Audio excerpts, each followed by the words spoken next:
नमस्कार विद्यार्थी मित्र हो, मी doctor Urmila Patil, doctor Urmila Patil official या यूट्यूब चॅनलवरून खास आजच्या व्हिडिओमध्ये आपण BEdच्या विद्यार्थ्यांच्यासाठी तसेच एज्युकेशन या विषयासाठी सेट आणि नेट परीक्षा देणारे विद्यार्थी तसेच MEdचे विद्यार्थी या सर्वांच्यासाठी एक नवीन संकल्पना आजच्या आपल्या व्हिडिओमध्ये मी तुम्हाला स्पष्ट करून सांगणार आहे। तरी माझी सर्व विद्यार्थ्यांना विनंती आहे की ज्यांनी माझ्या चॅनलला सबस्क्राइब केले नाही त्यांनी नक्की करा, तसेच व्हिडिओ शेअर करायला अजिबात विसरू नका। चला तर विद्यार्थी मित्र, आजच्या आपल्या व्हिडिओमध्ये आपण मापन या संकल्पनेविषयीची अधिक माहिती पाहणार आहोत। तुम्हाला सर्वांना मापन, मूल्य निर्धारण आणि मूल्यमापन ह्या संकल्पना अध्ययनासाठी मूल्य निर्धारण या विषयामध्ये अभ्यासण्यासाठी आलेले आहेत। तर आजच्या व्हिडिओमध्ये आपण मापनाचा अर्थ व व्याख्या, मापनाचे निकष, मापनाचे कोणकोणते प्रकार आहेत, मापनाच्या मर्यादा कोणत्या आहेत आणि मापनामध्ये त्याचे स्तर कोणते आहेत किंवा त्याच्या श्रेणी कोणत्या आहेत हे आपण पाहणार आहोत। मापन, मूल्यमापन आणि मूल्य निर्धारण या घटकातील मापन हा मुद्दा आज आपण अभ्यासणार आहोत। तर सगळ्यात पहिल्यांदा आपण मापनाचा अर्थ पाहूया। मापन म्हणजे काय? तर मापन म्हणजे मोजणे। मोजण्यासाठी एखाद्या एककाची जरुरी असते हे आपल्या सर्वांना माहीत आहे। उदाहरणार्थ फूटपट्टी असेल किंवा मीटर असेल, इंच असेल, तर ही सगळी काय आहेत? मोजण्याची एकके आहेत। तसेच कधी कधी आपण 1, 2, 3 या अंकामध्ये सुद्धा आपण मोजत असतो। तर एखाद्या वस्तूचे मोजमाप करणे, एखाद्या गोष्टीविषयीचे संख्यात्मक वैशिष्ट्ये सांगणे किंवा मोजणे, तरी हा मापन या संकल्पनेचा अर्थ आहे। उदाहरणार्थ एखादी पेन्सिल किंवा 2 पेन किंवा 3 पिशव्या किंवा 70 गुण या पद्धतीने। आता त्याची व्याख्या काय आहे ती थोडीशी आपण पाहूया। तर मापनाची व्याख्या पाहत असताना आपण महत्त्वाची गोष्ट म्हणजे त्याचा अर्थ आता आपण बघितलेला आहे। तर मापन म्हणजे वस्तूला किंवा प्रसंगांना काही नियमांच्या आधारे संख्यात्मक रूप देणे म्हणजे मापन होय। ही कॅम्पबेल यांची ही व्याख्या आहे। मापनाच्या अनेक व्याख्या आहेत। तसेच आणखी एक व्याख्या इथं मी तुम्हाला सांगते की एका विशिष्ट नियमाने आणि एका विशिष्ट एककाच्या सहाय्याने एखाद्या मूर्त व अमूर्त बाबीचे विशिष्ट गुणधर्म मोजून ज्यावेळी त्याला संख्यात्मक रूप दिले जाते त्याला मापन असे म्हणतात। थोडक्यात काय? मापन म्हणजे एखाद्या गोष्टीविषयीचे संख्यात्मक वैशिष्ट्य सांगणे होय। आता आपण मापनाचे वैशिष्ट्ये पाहूया। पहिलं वैशिष्ट्य आहे मापनाचं, वस्तूचे वा प्रसंगाचे मापन करता येते। उदाहरणार्थ एक वस्तू, 2 वस्तू किंवा एखादा पहिला प्रसंग, दुसरा प्रसंग या प्रकारे आपल्याला वस्तूचे वा प्रसंगाचे मापन करता येते। दुसरं वैशिष्ट्य आहे मापन काही नियमांच्या आधारे करावे लागते। उदाहरणार्थ खोलीची लांबी व रुंदी मोजायची असेल तर फूटपट्टी व मीटरपट्टीचा वापर करावा लागतो। आता मापन ही लिटरच्या मापाने करता येणार नाही।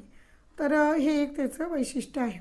आता तिसरं वैशिष्ट्य आहे मापनात संख्यात्मक अंतर्भूत असते। मापनात संख्यात्मकता असं तिथं शब्द आहे। मापनात संख्यात्मकता अंतर्भूत असते म्हणजेच 1 फूट, 2 फूट किंवा 2 मीटर, 4 मीटर या पद्धतीने आपण संख्येच्या आधाराने मोजत असतो।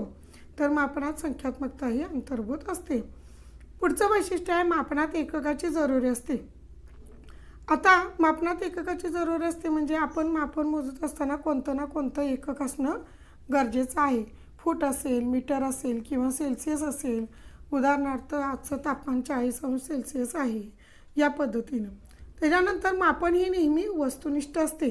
कोणीही केव्हाही मापन जर केले तर ते व्यक्तीनुसार बदलत नाही। त्यामुळे मापनाचे परिणाम हे आपण इतरत्र लागू करू शकतो। त्यामुळे मापन ही नेहमी वस्तुनिष्ठ असते। मापनात तंतोतंतपणा व चोखता असते। उदाहरणार्थ एखाद्याची जर उंची आपण मोजली तर त्याची उंची 7 फूट असेल किंवा 5 फूट असेल तर दुसऱ्या कोणीही ती मोजली तर ती तेवढीच येणार आहे, त्याच्यात काही बदल होणार नाही। त्याच्यानंतर मापनात किती या प्रश्नाचे उत्तर मिळते। मापन हा मूल्य निर्धारणाचा एक घटक आहे तर मूल्यमापनाचा पाया आहे आणि मानसिक बाबींचे मापन भौतिक मापनाइतके अचूक व वस्तुनिष्ठ नसते। म्हणजेच मानसिक मापनात अंकांना तसेच स्वतंत्र अस्तित्व नाही आहे तर भौतिक मापनात स्वतंत्र रूपात अस्तित्व द्यायचं आहे। उदाहरणार्थ 10 मीटर लांब किंवा 30 मीटर लांब म्हणताना दुसरी वस्तू पहिल्या वस्तूच्या तिप्पट लांब आहे हे आपण सांगू शकतो। पण एखाद्या विद्यार्थ्याला जर 40 गुण मिळाले आणि दुसऱ्या विद्यार्थ्याला 80 गुण मिळाले तर दुसरा पहिल्याच्या दुप्पट हुशार आहे असे आपल्याला निश्चित विधान करता येणार नाही. तर ही आपली मापनाची काय आहेत वैशिष्ट्ये आहेत. आता आपण पाहूया मापनाचे निकष म्हणजे क्रायटेरिया फॉर मेजरमेंट. 4 मापनाचे निकष आहेत. पहिला आहे त्याच्यामध्ये सप्रमाण. आता सप्रमाणता म्हणजे काय तर इंग्लिशमध्ये याला व्हॅलिडिटी म्हणतात. ज्याचे मापन करावायचे असेल त्याचेच मापन जर झाले तर ते मापन सप्रमाण आहे असे आपण मानतो. उदाहरणार्थ समजा एखाद्या विहिरीचं जर आपल्याला परीघ मोजायचं असेल किंवा एखाद्या विद्यार्थ्याची आपण जर उंची मोजायची असेल तर त्याचं मोजमाप झालं पाहिजे. त्याच्यामध्ये एखादी खोली मोजणे किंवा एखादं वजन मोजणे हे आपल्याला तिथं अभिप्रेत नाही. तर हे सप्रमाणता या शब्दाचा अर्थ आहे. दुसरा आहे विश्वसनीयता. तर विश्वसनीयता म्हणजे काय तर इंग्लिशमध्ये याला रिलायबिलिटी असे म्हणतात.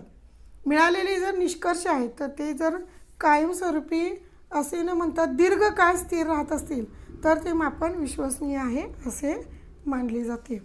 तिसरं वैशिष्ट्य आहे निकष आहे उपयोगिता की ज्याला इंग्लिशमध्ये युजेबिलिटी असे म्हणतात. म्हणजे एखादं मापन जर आपण तयार केलं असेल तर ते रचनेला सुलभ असेल, देण्याला सुलभ असेल, सहज उपलब्ध असेल आणि महत्त्वाचं म्हणजे हाताळण्यायोग्य असेल तर ते मापन काय म्हणतो आपण उपयोगी आहे. म्हणजे त्याचा उपयोगिता हा निकष तिथे ठरतो. आणि शेवटचा आहे प्रत्याभरण परिणाम.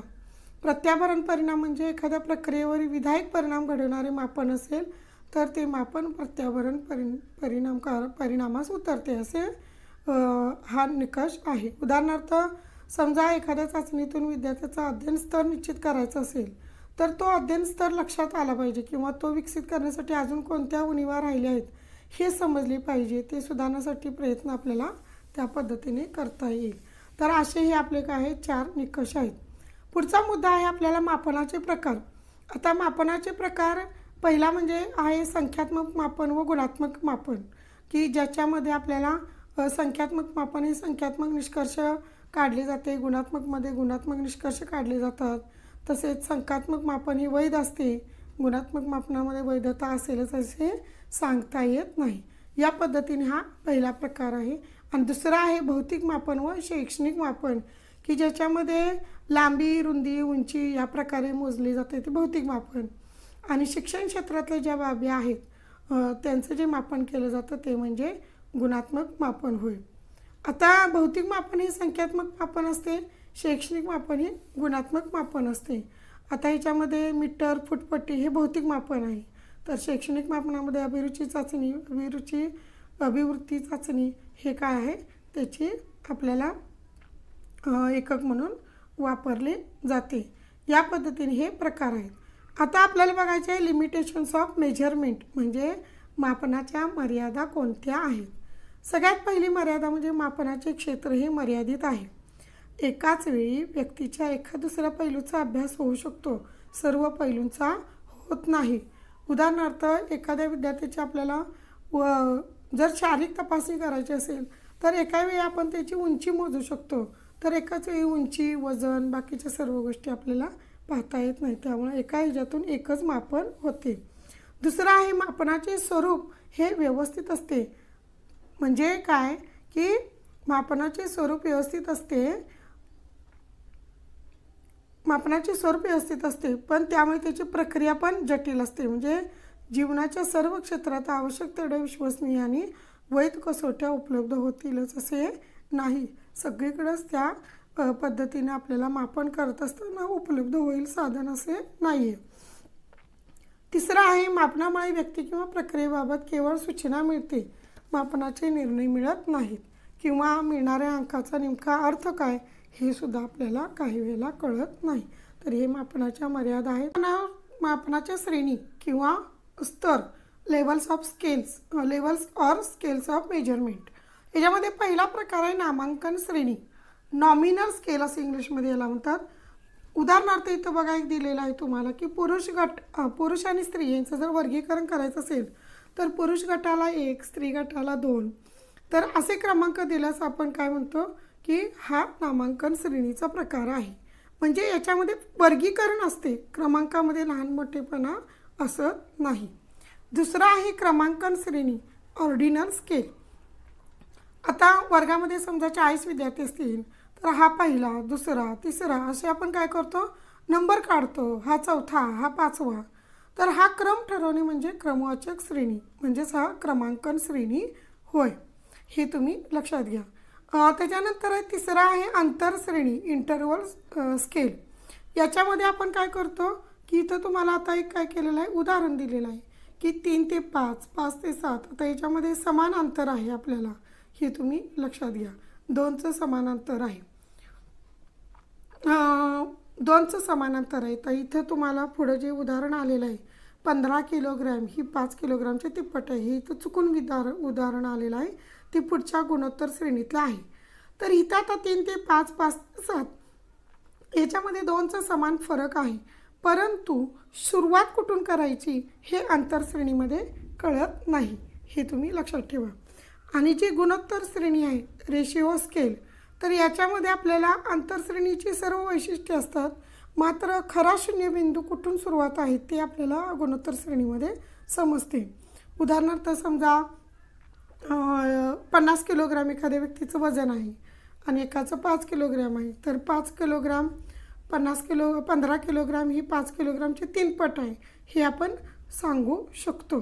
किंवा फुटपट्टीनं मापन करत असताना शून्यापूर्वी काहीच नसते, तर यामध्ये एकक दुसऱ्या एककाचे किती पट आहे हे सांगता येते.